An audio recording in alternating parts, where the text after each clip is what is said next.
am starting to watch these horror movies, I'm realizing that many of these possession or demon-based movies actually creep me out more than the slashers we've already watched. I know you used to say The Exorcism doesn't scare... was that what's called? Yeah, Exorcist doesn't scare me. The Omen doesn't scare me. It scares everybody. Yeah. Well, it doesn't scare everybody, but a lot of people are freaked out by it. And I think... You used to say, Exorcist? I can watch it anytime, even like midnight by myself in the dark. I probably still could. Yeah, it's weird. Well, and I think because you don't like horror either. I know. I think it's mostly because Mom used to... Those were her favorite movies, and she'd watch them all the time. So I feel like as... You know how you always say that sometimes you get desensitized to things? I feel like maybe those movies I was okay with. Oh, yeah. You talk about Carrie all the time. Oh, yeah. Yeah. Well, I don't know if Carrie's still kind of scary to me, but... And that comes with an interesting That's because story. she's a redhead.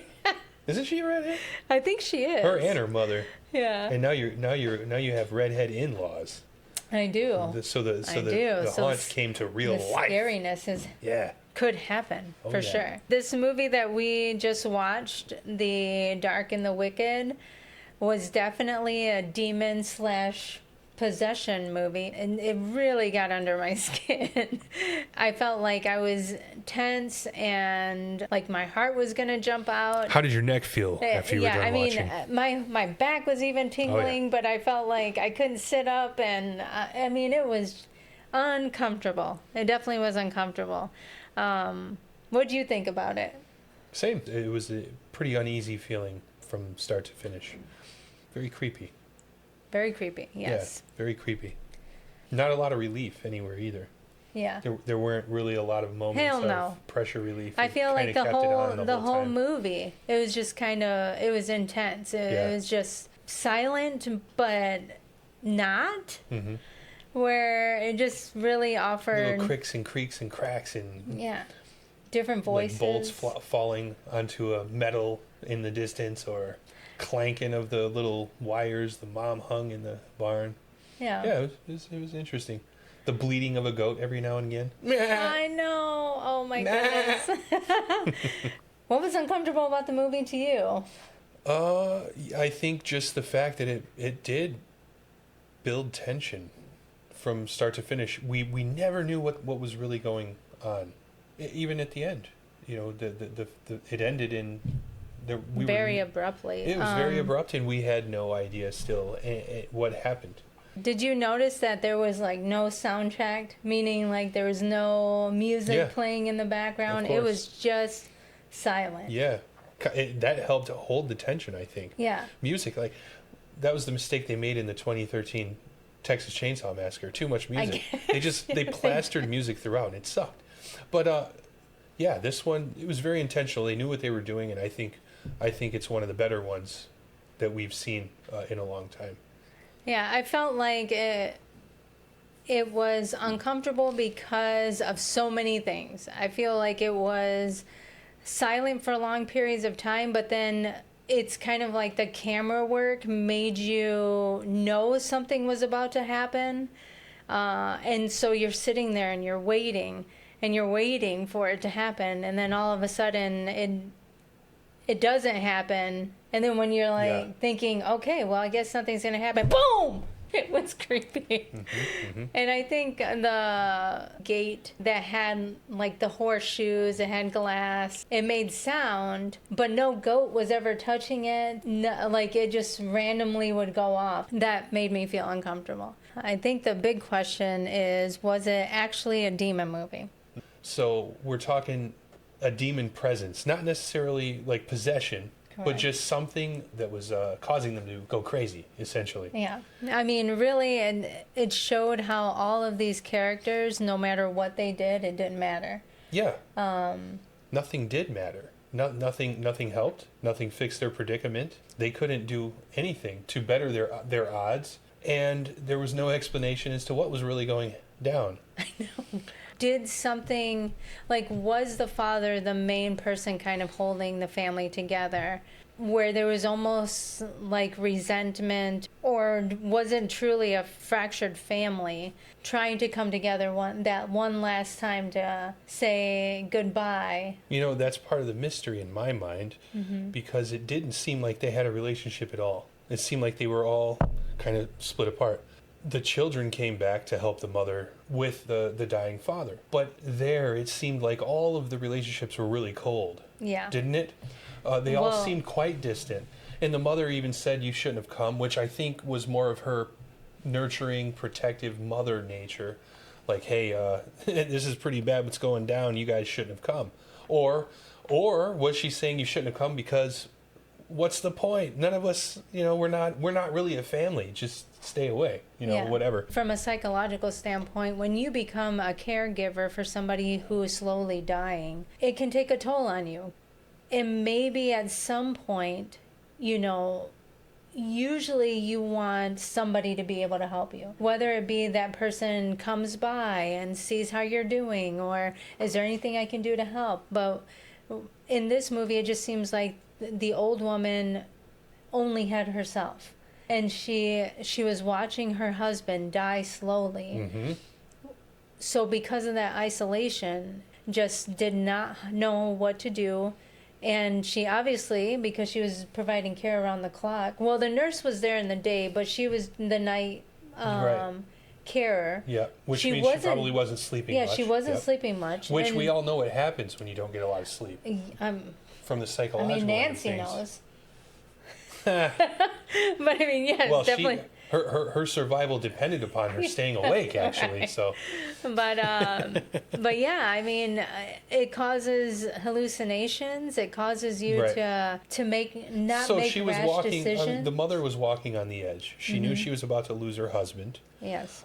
She knew she was going to be left alone, probably, because once the husband passes, the children have to get back to their regular lives. The son for sure lived a little bit further away. Yeah. He wasn't just a quick car ride, because remember, when he left, when he finally said, "I can't take this anymore," the sister woke up and noticed he was gone. Right. And she called him and called him and called him. When he finally answers the phone, he lets her know that he'd been driving all night already. I know. Yeah. So the guy didn't sleep. He flew. He left, and he's not close. So if he's not close by, I'm going to guess that she's probably not very close by either. So the mother knew that her life was going to be one of solitude, one of her fending for herself. Her husband's going to be gone now, and he's essentially already gone.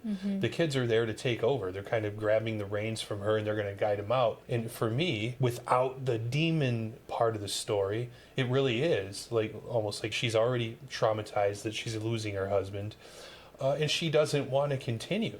Right. So she does one of the most selfish things any mother could do, and she does it while the children are there. I know. And so that was creepy. It was interesting.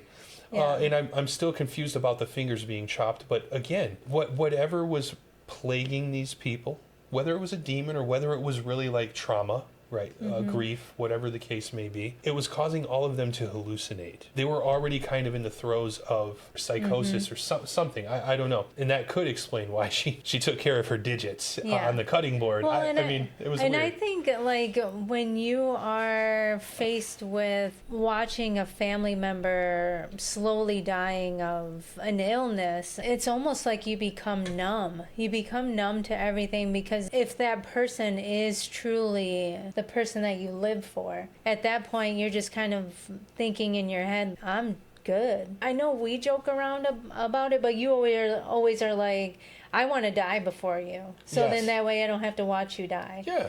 I want you to have to watch me die first. And I think that's for this particular situation, this woman, unfortunately, even because doctors and a nurse were there present, it's not like she could have done anything to help ease his going. It was more like, sure, I'm going to Well, in her head, he was already gone, I think. Yeah. He was. And because of that, it's almost like she was sleeping next to a dead body. Her kids are reading her diary, and she's writing all of this stuff, saying that I see this darkness, I see all this stuff.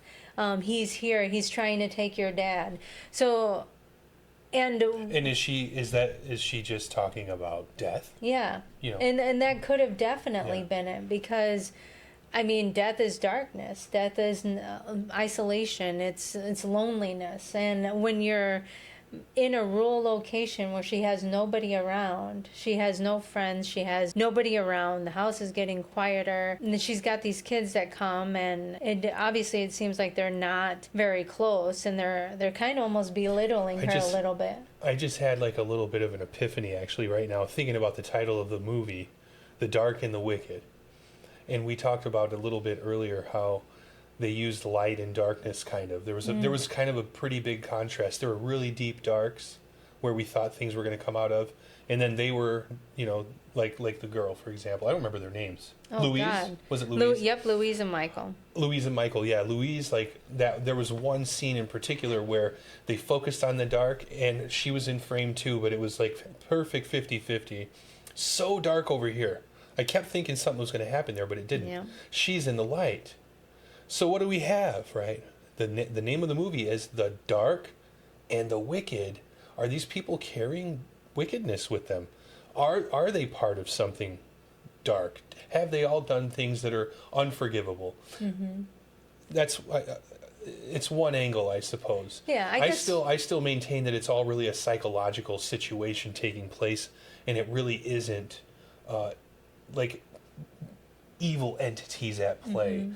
I think it's all metaphorical, really. But the one that gets me is the nurse. I'll never get why she went the way she went. That kind of aims maybe more towards the opposite of what I think. Yeah. That there is something kind of weird and evil and wicked at play. But anyway, that was just, sorry to jump off. No. But it just came to me. And I mean, speaking about the nurse, I guess, moving on to the faith aspect of things, this family proudly said that they did not believe in God. All of them. And yes. The nurse, in fact, did, and was telling them that, they should pray and they should come together. And, she did it really tactfully, though. She wasn't like browbeating. Yeah, she wasn't being forceful. Yeah. She was kind of, in her mind, she was making. She was giving advice. Yeah, loving suggestions. Yeah, I mean, because she said, I've been watching you and your family, mm-hmm. and I think it would be great if we could pray together and understand that it was like a part of life. And maybe prayer would allow for the family then to deal with the grief a little bit better. Yeah. And so was she the metaphor for the potential for healing? They just didn't follow it. That was like the olive branch being extended from the dark. Like, hey, if you reframe the way things are going right now, kind of try to think more long term. Yes, your husband is passing away, your father's going to be gone, but life will go on, mm-hmm. and you'll go through your mourning period, but you've got to pick yourself back up and continue on with life as normal. One of the human flaws is we all think that something's going to last forever. The pain is just going to continue, mm-hmm. and go on and on and on. We never really think that we've been through bad things before, and we're on the other side of the bad thing now, and we're perfectly fine. But when you're going through the bad things, sometimes you feel like it's going to last forever. Right. So the nurse was trying to give them I won't say it's the right thing or the answer, but she might have been the torch in the cave. Like, this is going to light the way. This is going to help you kind of deal with, because religious people especially, if something bad is happening in their lives, they usually depend on like prayer or church or something, speaking to God, whatever mm-hmm. the case may be, whatever it is for them. And that is their form of like seeing a psychiatrist, I suppose, right. You would say. Believing in something higher than yourself can at times help you through grief or help you through different situations. Now, when I think about this family, I just wonder when the nurse was saying that and she said she saw them, I think what she was realizing was that this was a family that was disconnected. It felt like they had some type of resentment. So, and I think it just in those type of situations when death becomes part of what you're trying to deal with, it ends up almost bringing up like old old stuff. Like, you all are finally coming together, and at that point there might have been something that separated you, Right. and now, nobody was going to say it in this case. yeah. That could be. And I think when the nurse was trying to tell them, just pray and come together, what it did was actually shatter them. Because then at that moment, Louise was like, we don't believe in God. Michael left. It also was touching on the importance of not leaving each other behind, where I feel like when you're going through those type of situations, if you don't come together, it does shatter everything. Yeah. I think about when my mom passed, our family was able to come together, but then that old hurt came up, and it also brought back some of the negative feelings that we had, because my mom was the anchor. And at that point, when she passed, it was like bad blood came out, and, resentment Everyone came out. stopped pretending. Yeah. Stop pretending like you like each other. It's like, now is the time to be real about it, you know? And that might have been what kind of happened here, where the mom resented the kids possibly for not coming around. Yeah. And now you want to wait to come around when your dad is dying? Like, what the fuck? Yeah. And then the kids couldn't even hold out. Like, the mom passed, they couldn't even hold each other. You handle it how you need to handle it. I'm getting out of here.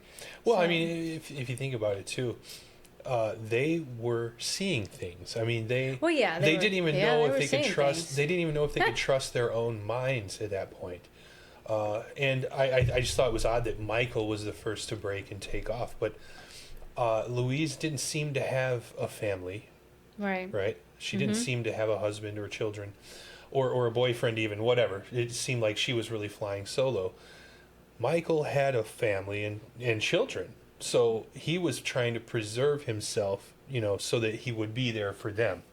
He didn't know that was going to happen. All he knew is he was sawing some wacky stuff, But I don't know where I was going with that. But I didn't want to get off the religious topic yet, because I thought about a particular story in the Bible, the story of Job. Basically, the adversary was talking to God and said Job would not believe in you. He would leave you in a second if he didn't have all the wonderful blessings he has. He was a righteous man. He had land. He had a beautiful family. He had he was a farmer. He had animals. Well, God allowed the adversary to go down and just destroy everything one by one for Job, just to prove that Job really had the faith. So he basically wiped his whole life out. Job was able to live. Now, at the end of Job's story, he regained his life. He got things back, everything got back to normal again. That doesn't mean the trauma settled for Job, but it doesn't really talk about that much. In this movie, it felt a lot like that. The goats were all killed. The family was killed one by one. Everything was taken from them, including their sanity. Okay? But there was no relief for them. There wasn't. God never restored anything in their lives. It was just devastating. It was bad. I think towards the end, it was just more, I'm going to take everything I can from you. I'm going to make sure you see things. I'm going to make sure that... Whatever the entity was, you mean? Yeah. Yeah. The way I looked at it was like a cat chasing down a mouse. Letting the mouse go just so it can chase the mouse again. Yeah. Like, continuously, just keeping it in dread and dread, keeping each of the characters in dread. It was like playing with them. It wasn't necessarily out for their death. No. Though it ultimately culminated in that. Don't know about Louise. It kind of cut away for us, right? It didn't show her. Yeah, I think... I'm assuming that she was, she met her demise. One of the things they were kind of harping on, too, was that Louise mostly said it was like, don't leave me. Like, she kept worrying about everybody leaving her. Abandonment, right? Yeah, abandonment. Yeah. So at the end, it's kind of, like one of the movies we like, I choose us type of thing. She basically did that for her dad after after the demon took over the poor, Christ-driven nurse. Yeah. Oh my God. And that was dreadful. But I think, at the end, it was too late, where she was telling her dad, like, don't leave me. I'm not going to leave you. And then just as she said that, last breath. Yeah, it was his last breath. And then all of a sudden she was alone. Which of course that's what the demon wanted. He wanted to break each single one of them and take them in his own terms, and he was able to. Oh, and she got really tortured because she got to witness every last one of the deaths, didn't she? She did. Well, not Michael's.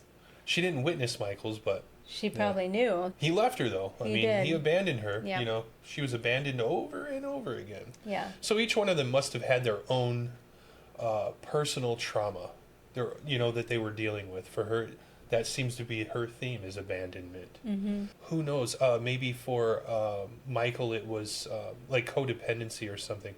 He was talking to his wife a lot on the phone, like someone who can't cope with being alone or whatever, has a codependency, even if it's with an attachment to another person. And the mother was like pure detachment. She was detached from everything.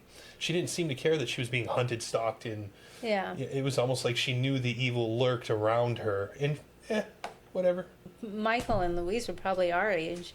That older generation, I guess maybe I'm speaking on how I grew up, was more like, it wasn't like super lovey-dovey. No, it was all. just, no. I'm your mother, I need to keep you alive, and but you don't need to know anything about me, and you just need to know I'm going to be here for you, and that's it. And I feel like that's kind of how it was for this lady. Was there was no attachment or anything, and it was more like, okay, I don't know why you came, but I want you to leave, type of thing.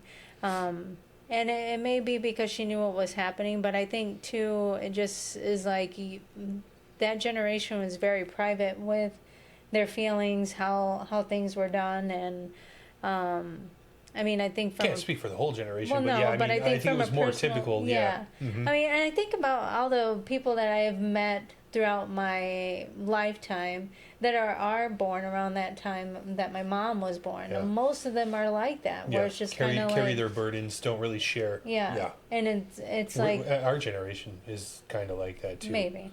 Well, obviously, we were raised by that generation, so... but yeah, I think, as... So nobody in that house would have spoken their trauma out loud. None of them would have given any tell that they were suffering in any way. They just bury the burden in deep inside, and that could have been part of it too. Absolutely. Yeah, so I don't know if the movie was really about a demon, or was it about losing your parents? Because or any kind of trauma, or grief or trauma, or generational wrongdoing catching up. Who knows? It did not. It really didn't give answers. Yeah. It really didn't give any answers, but I liked it. I liked it. It just worked. I wish it would have had something connected, like from an occult standpoint. There was nothing. I assumed there would be a lot there, and maybe there was. Like I said, I didn't do a deep. I didn't try to go deep into it. But while watching it, I definitely did not get the feeling that there was anything occult related whatsoever. No. I don't know. Maybe we missed it. So. We're definitely going to watch it again. But if you all have... These are just our preliminary thoughts. Yeah, if you've seen it or you've seen analysis shows on it, we would love to see what you think and, be able to learn more. So if you have anything else, just comment below. But I think it was a great movie, and it will keep you tense. Some of the scenes and the possession scenes are definitely like intense. Oh yeah. Especially the one with the little girl. That was great. Oh yeah. Oh my god. It was like pop up. Oh my god. Oh yeah. Angela was quite brown when we started watching the movie, but she was white as a ghost by the time it was over. It was interesting. It was creepy. So, I think that's why these kind of movies stay with you, because no matter what, if you're in any type of situation that is similar to that, you'll remember those type of moments in your head, and you're just like, oh God, maybe I shouldn't have watched that movie. It's now cemented. I kept looking towards the bathroom when I was sleeping that night. The towel was hanging just right in there. Made me feel like something was standing. I had to get up and move it. I thought for sure I was going to have nightmares. Nothing ever really sticks into my brain like that. I think that movie's silence really did it. Really, it was well done. I mean, I can't really recommend it enough. Yeah. Definitely watch it. The Dark and the Wicked. Oh my gosh, it is. It's very good.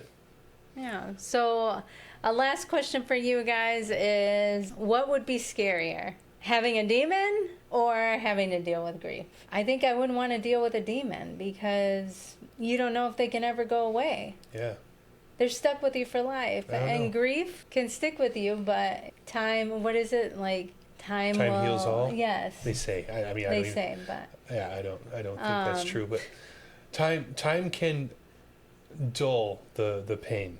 And it can you can maybe dull it close to being gone, but I don't know if it ever goes away. I mean, we experience life and we carry our scars, and that's what makes us who we are. So, yeah.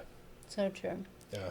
So true. So thank you everyone for watching, and we hope you have a great night. Peace out. Bye bye. There are no such things as demons.